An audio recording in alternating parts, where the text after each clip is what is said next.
పహల్గామ్ ఉగ్రదాడి తర్వాత భారత్ పాకిస్తాన్ మధ్య ఉద్రిక్తతలు రోజుకు ముదురుతున్నాయి. వార్ దిశగా పరిస్థితులు వెళ్తున్నాయి.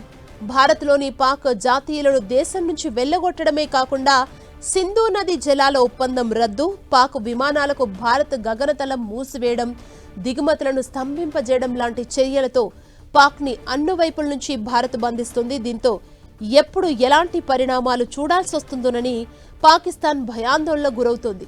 మద్దతు కూడగట్టుకునేందుకు ప్రయత్నిస్తోంది.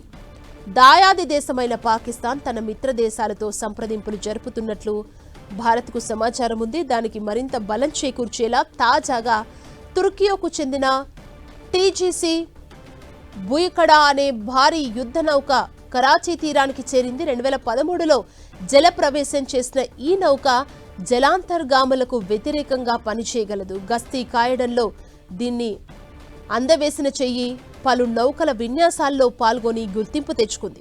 పాకిస్తాన్కు చెందిన నౌకలను జల మార్గాలను భారత్ దీన్ని నిషేధించింది. మరోవైపు ప్రధాని మోదీ, రక్షణ మంత్రి రాజ్నాథ్ సింగ్ త్రివిధ దళాల ఉన్నతాధికారులతో వరుసగా భేటీలు నిర్వహిస్తుండటంతో భారత్ ఏ క్షణమైనా ఎదురుదాడి చేయొచ్చని పాకిస్తాన్ అప్రమత్తంగా వ్యవహరిస్తుంది.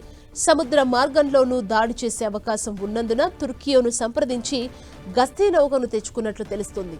భారత్ పాక్ మధ్య ఉద్రిక్తతల నేపథ్యంలో తాజాగా చోటు చేసుకున్న పరిణామాలు, తీసుకోవాల్సిన చర్యలను వివరించేందుకు ఆర్మీ ఉన్నతాధికారులు ప్రతిపక్ష పార్టీలతో కలిసి ఉన్నత స్థాయి సమావేశాన్ని నిర్వహించాలని పాక్ ప్రభుత్వం నిర్ణయించింది.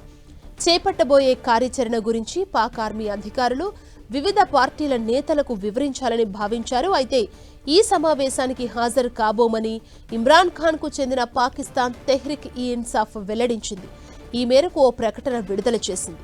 చాలా కాలంగా ఉగ్రవాదాన్ని పీటీఐ ఖండిస్తుంది.